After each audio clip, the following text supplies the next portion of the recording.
Assalamualaikum warahmatullahi wabarakatuh. Salam sejahtera untuk kita sekalian.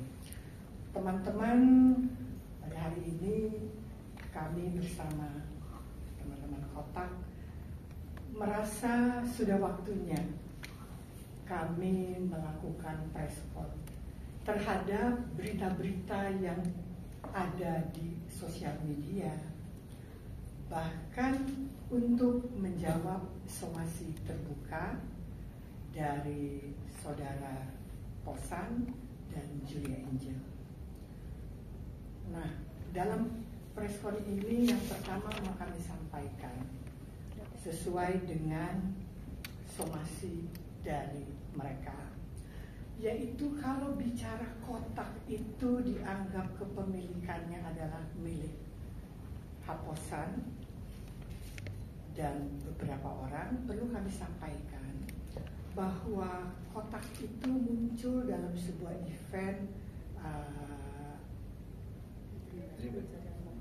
pencarian bakat Dream Band yang diadakan oleh High Music, dan kemudian dalam event itulah kemudian terbentuklah nama Kotak atas persetujuan tentunya. Di sana ada Pak Iwan dan personal-personal dari High Music. Kemudian manajemen Kotak ini beberapa tahun kemudian dialihkan ke pihak sekarang Warner Music. Namun pada waktu pengalihan saudara Posan juga masih ada di sana, ya, dan kemudian saudara Posan mengundurkan diri dan tidak terjadi permasalahan. Sehingga hal ini pun sudah kami sampaikan ketika kami bertemu dengan pengacara saudara Posan dan saudara Julia Angel. Nah, memang mungkin ada perbedaan pendapat ya di antara para pengacara. Ya silahkan. Kami sebetulnya terbuka untuk berdiskusi. Ya. Tapi setelah kami menerima somasi terbuka ini, kami mesti harus menyatakan posisi hukum kami. Ya, jadi kami menolak kalau dikatakan Kotak itu milik dari Posan dan siapa? Julia Angel. Di sana ada Marcella ya, sebetulnya juga. Itu hal yang pertama. Hal kedua dari somasi terbuka ini, di luar posisi hukum yang berbeda lagi mengenai siapa yang punya kewajiban untuk membayar royalty performance, tapi kami perlu sampaikan begini: pelarangan terhadap menyanyikan lagu-lagu yang diciptakan oleh Haposan itu sebetulnya nggak perlu. Kenapa? Sudah lama Kotak nggak kepingin nyanyiin lagu-lagu ciptaan Haposan. Kedua, kalau ciptaan lagu dari Julia Angel, saya perkirakan November ya, 15 November 2022, ketika dipermasalahkan dan dilakukan mediasi, teman-teman Kotak tuh udah sepakat tidak juga menyanyikan lagu itu, lagu-lagu dari Julia Angel. Jadi tanpa somasi pun memang udah nggak dinyanyiin. Tapi pada butir 5 dari somasi mereka terhadap lagu-lagu yang diciptakan bersama, yaitu ada bagian dari Pai, Dewi, dan teman-teman Kotak. Waktu itu ada lagu-lagu yang diciptakan Kotak, waktu itu masih ada Haposan, Marcella, Mbak Tanti, tapi ada lagu-lagu juga yang sudah ada Mbak Cuan. Kami harus menyatakan sikap bahwa kami keberatan terhadap pelarangan lagu. Kami juga sama-sama penciptanya. Kami keberatan.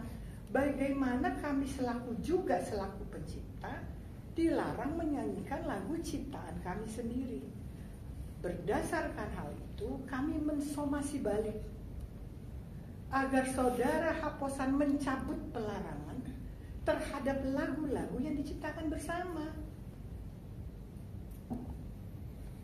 Itu yang menjadi jawaban kami terhadap somasi terbuka.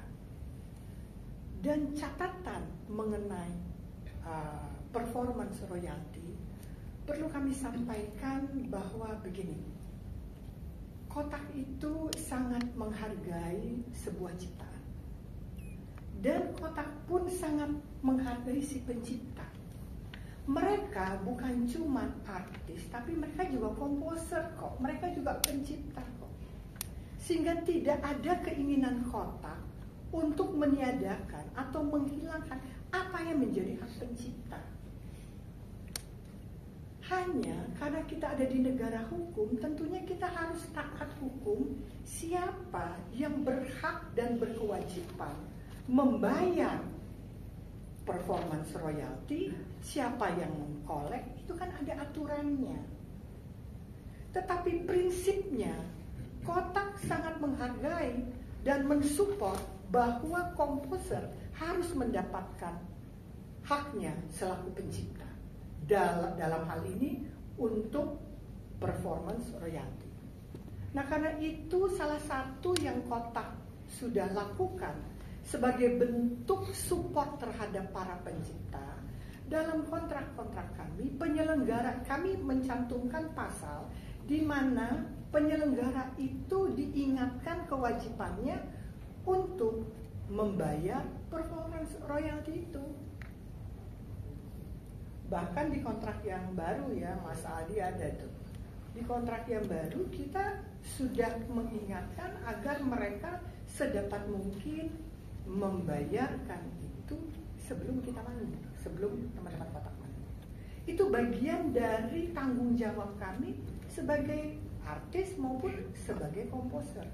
Jadi kesan yang ada dalam masyarakat dengan kalimat ngambil hak orang, nggak ada. Saya nggak sebutin di mana dan siapa yang ngomong, tapi itu kan terkesan di media sosial saat ini. Kotak nggak mau berikan haknya. Loh, kami punya kontrak itu, kami ingat agar penyelenggara acara sesuai dengan aturan, you mesti bayar itu, Anda harus bayar itu. Dan kami pun sudah bicara dengan lembaga LMKN, LMK untuk harus mengkolek itu. Kami menyadari pengkolekan itu belum berjalan dengan baik dan tidak semua penyelenggara menyadari kewajibannya untuk membayarkan performance royalty. Karena itu Kotak mengambil sikap, kita mesti bantu. Kita mesti bantu agar apa yang menjadi hak pencipta itu harus diberikan. Salah satu caranya adalah kami mencantumkan dalam kontrak kami. Di sana sini mungkin belum terlaksana dengan baik, tapi komitmen Kotak itu tegas. Kita harus mensupport. Nah, barangkali itu saja, kecuali Pak Reza dan ditambahin. Kami tidak sependapat. Ya, tidak mungkin ada hak orang di sana dilarang oleh sepihak. Jadi kami akan tetap menyanyikan lagu-lagu yang kami ciptakan, maksud saya klien saya ciptakan bersama. Kita tidak sependapat dengan itu. Banyak pertanyaannya, wow. Kalau dari kami pribadi, gak ada lah, sesuai dengan apa yang dibilang sama Bu Sela barusan. Kalau lagu yang diciptakan bersama-sama itu memiliki hak yang sama. Jadi kalaupun memang beliau ingin membawakan, ya monggo kerso, silahkan.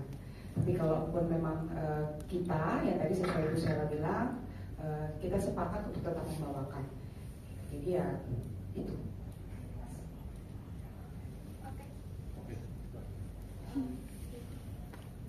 Kak, kan salah satu yang sering di nama dulu, nama status.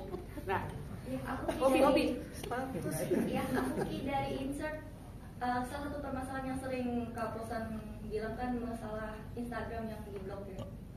Mungkin kenapa sih alasannya? Oke, ini memang ada satu hal yang harus diluruskan ya. Sebenarnya klarifikasi ini sudah diutarakan beberapa waktu lalu dari Instagram kita dan sosial media kota. Bahkan ya saat mediasi waktu itu kami juga sudah meluruskan ini dengan beliau. Cuman karena memang harus diluruskan kembali, kami akan luruskan. Pada bulan Oktober tahun 2022 itu beliau bikin statement di sosial media, kata-kata yang menurut kami tidak pantas untuk kami dengar. Tanda tanya besar kami adalah mengapa lewat sosial media? Karena hubungan kami saat itu dari tahun 2013, dia kan keluar tahun 2011. Karena saya saat itu 2011 merasa hubungan kami tidak baik-baik saja, dan saya merasa beliau memiliki bagian dari sejarahnya kota. Jadi saya legowo, dengan sangat legowo, saya hampiri beliau ke rumahnya tahun 2013. Saya meminta maaf secara langsung, dan hubungan kami dari 2013 sampai 2022 sebelum adanya statement itu di sosial media itu baik-baik saja. Kami masih berhubungan melalui WhatsApp, bahkan ada banyak hal yang kami saling bantu dalam hal promosi banyak hal. Jadi ya yang jadi pertanyaan kami saat itu, mengapa harus lewat sosial media yang padahal kalau dibicarakan dengan baik-baik itu mungkin kita bisa obrolin gitu. Tapi kembali lagi, bulan Oktober tahun 2022 kondisi psikologi saya sedang tidak baik-baik saja karena ayah saya sedang masuk ICU dan akhirnya dinyatakan meninggal di bulan yang sama. Jadi memiliki hak, menurut saya memiliki hak untuk tidak mendengarkan hal-hal yang menurut saya menghabiskan energi saya saat itu.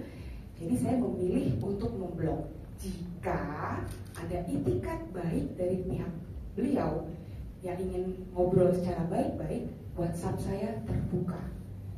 Rumah saya mungkin lupa, tapi ada manajemen kami yang pasti beliau paham di mana. Jadi kalau memang niat awalnya ingin baik-baik saja, silahkan datang saat itu. Tapi ya akhirnya ya kami memilih untuk memblok dengan alasan kami hanya ingin sesuatu hal yang memang negatif, menurut kami membuat mental secara mental ataupun pergerakan kami ke depannya itu tidak menjadi lebih baik, ya kami punya hak atas sosial media yang kami punya gitu. Tapi kembali lagi, kalau memang itikat baiknya ingin ngobrol, sepertinya sosial media bukan tempat yang tepat begitu. Selamat siang, saya Adi dari Kompas. Yang mana? Oh, iya. Ada aja pakai teriak lagi. Pertama saya mau nanya, di sini kan ada beberapa lagu yang memang tadi seperti dibilang ada Payet dan Dewik yang ikut menciptakan. Nah, untuk mereka sendiri berada di posisi tengah, seperti apa sikapnya mereka ke kalian atau ke kosan, kalau boleh tahu ya. Terus yang kedua, untuk langkah hukum selanjutnya apa nih yang bakal diambil oleh kota? Apakah melaporkan untuk UU ITE atau seperti apa? Terima kasih.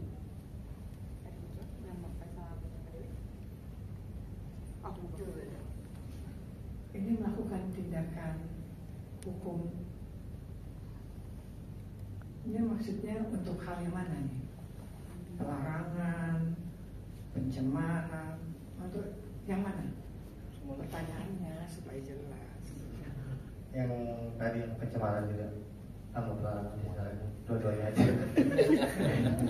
Dapat combo ya.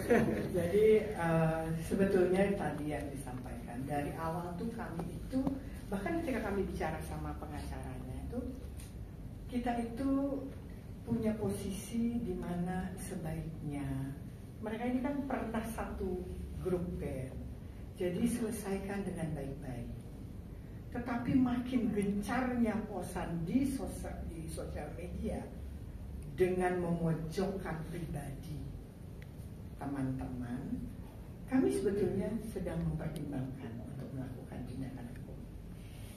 Ya, karena bagi kami kita diam aja bukan berarti kita takut. Kita diam aja dengan tujuan supaya situasi itu baik, kondusif, dan gak usah ribut lah. Tapi kalau terus diserang, kami mempertimbangkan untuk melakukan tindakan. Kalau soal Pai dan Dewi, so far saat ini tidak ada sikap yang melarang. Dan kita kan tahu ya bahwa kami terus terang tidak sependapat dengan larang-melarang itu. Ya, apalagi kita menciptakan lagu itu bersama-sama. Ya. Sedangkan yang nggak bersama-sama, sepanjang itu untuk performance dan dilakukan apa yang menjadi kewajiban penyelenggara, sebagaimana yang disampaikan undang-undang, mungkin saja. Kita memang berbeda pendapat.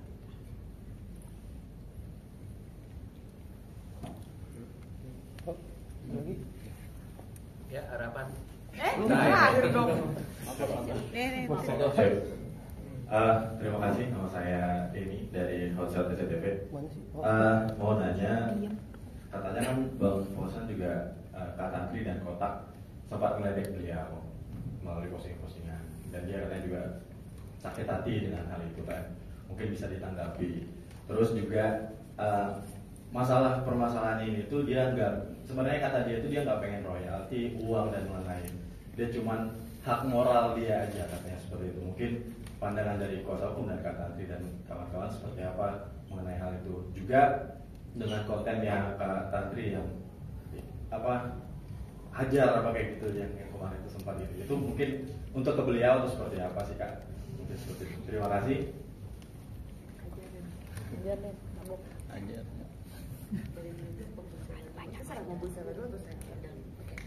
Tadi berarti yang nggak ngeledek itu. Sekarang saya tanya balik, apakah ada statement dari kami secara personal meledek atau ada nama yang disebut atau tidak? Kalau kita flashback ke Oktober 2022, itu ada potongan video yang dinarasikan bahwa statement tersebut memojokkan salah satu pihak. Ini nih, 2011 dia memutuskan mengundurkan diri secara sadar. Dia menandatangani surat pengunduran dirinya secara sadar. Kami punya surat pengunduran dirinya. Dari 2011 sampai itu video saya lihat podcastnya bersama dengan Hanum dan juga podcast bersama dengan media apa gitu kalau nggak salah yang dipotong ya. Itu katakanlah itu 2020 ya diambilnya. 2011 sampai 2020 begitu banyak pertanyaan, kenapa nggak ganti drummer baru, kenapa nggak nambah personil baru. Awal-awal kami sepakat untuk bilang, enggak lah, udah kita menghargai personil yang lama. Jadi kita tidak menambah personil baru. Itu kami lakukan dari semenjak beliau memutuskan mengundurkan diri. Itu sampai ya katakanlah ya 2000 berapa ya cukup lama lah kami selalu memberikan statement seperti itu. Kita bertiga nih bisa dibilang band dagelan sebenarnya. Pertanyaan-pertanyaan yang sering muncul akhirnya pertanyaan yang sama yang sering muncul tuh akhirnya kita enak bagi tiga. Tapi setelah itu ada penjelasannya. Nah itu jadi literasi ya. Sebuah konten itu kan kalau dipotong-potong hanya sepersekian detik itu akan menjadi narasi yang bisa aja digoreng-goreng gitu. Tapi kalau ditonton secara full itu kami menjelaskan kok. Setelah bercanda-bercanda itu kita menjelaskan enggak. Gini loh maksudnya. Kami tuh nggak mau beradaptasi lagi sama orang baru karena untuk ngeklopin 3 orang ini aja butuh proses yang cukup lama. Sebenarnya itu alasannya. Ya gimana ya? Adaptasi kan sulit. Jadi ya itu sebenarnya. Jadi kalau misalkan beliau merasa sakit hati, tidak ada niat kami untuk ke arah situ sih. Jadi ya itu yang jadi tanda tanya ke kita, kok jadi kita yang disalahin padahal gak ada pertanyaan kecuali pertanyaannya siapa yang bisa menggantikan posisi namanya beliau gitu, itu mungkin bisa kami jawab dengan lugas. Tapi kalau pertanyaannya ini gak nambah nih personel baru, itu kami bisa menjabarkannya seperti itu gitu. Sama sedikit mendamaikan mungkin Mas. Tapi dari hal-hal seperti ini kita jadi belajar mungkin ya, belajar lebih dewasa, belajar lebih bijak. Kita paham gitu, ternyata memang apa yang kita sampaikan sesungguhnya lalu dipotong sama orang bisa menjadi berbeda. Kita jadi oh iya ya, kita harus lebih bijak lagi dalam bertutur kata, berkomunikasi. Itu yang kita ambil nilai dari sini gitu. Oh, kita jadi lebih dewasa ya. Gila, enak banget. Bijak ya. Itu sih Mas. Mau Ibu? Ada lagi yang mau tanya? Tadi Ibu belum sempat apa yang tadi itu Mas? Iya, masalah ini. Jadi sebenarnya si Bang Fosan nggak mempermasalahkan uang, royalti, tapi yang dia tuh sebenarnya kayak pengen hak moral gitu. Mungkin pandang dari kuasa hukum seperti apa? Gitu. Jadi gini, pemahaman dari hak Fosan tentang hak moral yang dia tuntut itu berbeda. Ya, tadi saya sudah katakan mengenai kotak. Tapi dalam somasi terbuka itu membicarakan tentang hak ekonomi. Jadi kalau dia bilang saya nggak mau permasalahkan, tapi dia bicara soal hak ekonomi. Jadi saya nggak kasih komennya, baca aja somasinya mereka gitu ya. Ada lagi? Tanya aja Mbak, nggak apa-apa, tanya semua dia. Kata Tri mungkin dari Udah. Dodi. Oke, saya Christine dari Populer Seleb. Buat kotak sendiri kan kemarin Fosan bilang sudah ada pertemuan dengan Kak Sela ya. Betul. Tapi buntu. Mungkin isi pertemuannya itu soal apa yang mengakibatkan tidak menemukan titik temunya. Terus yang kedua, ini kemarin juga beredar kan potongan podcast yang diduga menyerang pribadi Kak Tantri perihal ART itu ya. Mungkin sikap Kak Tantri seperti apa ketika viralnya video tersebut? Terima kasih. Keren Tantri. Ya. Sebelumnya kita memang sudah melakukan mediasi ya. 15 November betul. Betul. Dan di situ memang terpampang cuma saya dan tanpa mungkin publik mengerti sebenarnya di belakang itu ada mereka berdua. Dan akhirnya kita melakukan mediasi. Namanya mediasi itu kan proses kesepakatan antara kedua belah pihak, dan ternyata tidak menemukan titik terang dan tidak menemukan titik kesepakatan. Jadi gimana? Jadi begitu. Bahasannya apa aja Kak Sela? Pembahasannya waktu itu sempat ada pembahasan melayangkan ini ya 3 syarat kalau misalnya 3 syarat, dan menurut kami kenapa kita tidak melakukan 3 syarat itu karena menurut kami ya kita tidak sepakat dengan itu. Gitu. Syaratnya apa aja? Butir-butir syaratnya. Oh, nanti kita jelasin sama Ibu.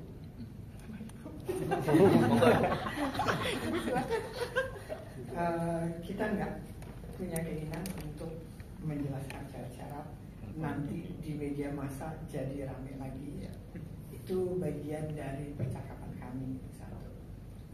Kedua, kalau di sosmed itu ada seolah-olah ya ada penyerangan atau menyudutkan personel pribadi teman-teman kota, terutama tadi apa? ART. Beberapa kerabat kota memberikan respons ya, wah itu dilaporin aja. Kami pun kalau hanya melihat dari tujuan memojokkan dan dapat diduga, saya bilang ya, pencemaran, dapat diduga penghinaan ya, rasanya juga mau mengatakan udah lapor aja. Tapi kami bersama teman-teman kotak itu mau menyampaikan saat ini, kok sedih sekali ya di negara kita yang berketuhanan yang Maha Esa, berperi kemanusiaan, kita itu mengkotak-kotakkan orang dan menganggap rendah sebuah golongan. Kalau teman-teman kotak melaporkan itu seolah-olah kita setuju. Golongan A, golongan B, maaf ART, sopir, tukang sapu dan sebagainya, golongan rendah. Padahal kotak itu nggak mau, karena bagi kotak mau dia sopir, mau dia tukang sapu, mau dia ART, sama, dia manusia biasa, sama dengan kotak. Kita harus menghargai itu dan kita tidak mau terpancing seolah-olah ada kasta tertentu yang dianggap lebih rendah dari para penyanyi. Enggak. Itu yang menjadi pegangan kotak. Ya, kotak tidak mau terpancing dalam situasi seolah-olah kita merendahkan saudara-saudara kita yang ART atau apapun dia. Ada yang bilang apa? Loper koran lah apa, menjual koran dan sebagainya. Saya pikir malu ya kita kalau sebagai manusia itu kita mulai mengkotak-kotakkan si A lebih tinggi karena pekerjaannya dari si B lebih rendah. Nah itu membuat kotak nanti Mbak Tantri juga. Kalau soal emosi cerita aja, kesel-kesel ya. Tapi kita belajar untuk melihat dari sisi yang lebih luas. Jadi kita nggak mau terpancing dengan hal-hal seperti itu. Silakan Mbak Tantri mungkin yang langsung merasakan. Tim sabar.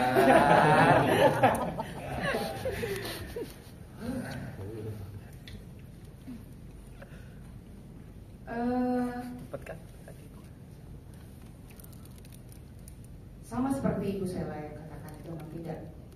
Kita tuh sebagai manusia tidak layak untuk mengkotak-kotakan sebuah profesi. Bahkan akhirnya saya membuat sebuah caption yang ada di sosial media saya itu